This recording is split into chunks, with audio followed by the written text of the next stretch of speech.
সকল জল্পনা-কল্পনার অবসান ঘটিয়ে ইরানের সর্বোচ্চ ধর্মীয় নেতা হিসেবে দায়িত্ব নিলেন মুজতবা খামেনি। ৮৮ সদস্যের অ্যাসেম্বলি অফ এক্সপার্টসের সিদ্ধান্তে তাকে এই পদে নির্বাচিত করা হয়েছে। ইসলামী প্রজাতন্ত্র ইরানে এই পরিষদই সর্বোচ্চ নেতাকে নির্বাচিত করার সাংবিধানিক ক্ষমতা রাখে। নির্বাচনের পরপরই তাকে অভিনন্দন জানিয়েছে ইরানের শক্তিশালী সামরিক বাহিনী Islamic revolutionary guards core IRGC। রাষ্ট্রীয় গণমাধ্যমে প্রকাশিত এক বিবৃতিতে বাহিনীটি নতুন নেতার প্রতি আন্তরিক ও আজীবন আনুগত্য ঘোষণা করেছে। সেখানে বলা হয়েছে, দেশের সর্বোচ্চ নেতার সব নির্দেশনা তারা মেনে চলবে এবং তা বাস্তবায়নে সবসময় প্রস্তুত থাকবে।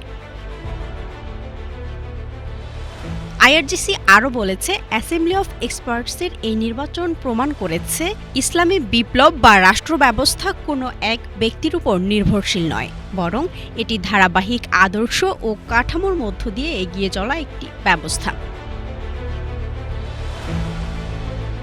এদিকে ইরানের সশস্ত্র বাহিনীও নতুন সর্বোচ্চ নেতার প্রতি সমর্থন জানিয়েছে। এক বিবৃতিতে মুজতবা খামেনিকে ন্যায়পরায়ণ, জ্ঞানী, ধর্মপ্রাণ এবং বিচক্ষণ নেতা হিসেবে উল্লেখ করা হয়েছে। বিশ্লেষকরা মনে করছেন, নতুন সর্বোচ্চ নেতা হিসেবে মুজতবা খামেনির দায়িত্ব গ্রহণ শুধু ইরানের অভ্যন্তরীণ রাজনীতিতেই নয়, মধ্যপ্রাচ্যের সামগ্রিক ভূ-রাজনীতিতেও গুরুত্বপূর্ণ প্রভাব ফেলতে পারে। ৫৬ বছর বয়সী মুজতবা খামেনি হলেন প্রয়াত আয়াতুল্লাহ আলী খামেনির দ্বিতীয় ছেলে।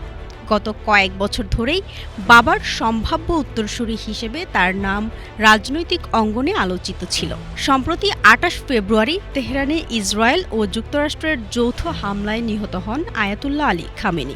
ওই হামলায় তার স্ত্রী, মুজতবা খামেনির স্ত্রী এবং পরিবারের আরও এক সদস্য প্রাণ হারান। তবে ঘটনার সময় সেখানে উপস্থিত ছিলেন না মুজতবা খামেনি।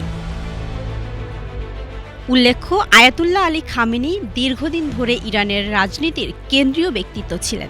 প্রায় ৮ বছর দেশটির প্রেসিডেন্ট থাকার পর তিনি প্রায় ৩.৫ দশক ইরানের সর্বোচ্চ নেতা হিসেবে দায়িত্ব পালন করেন।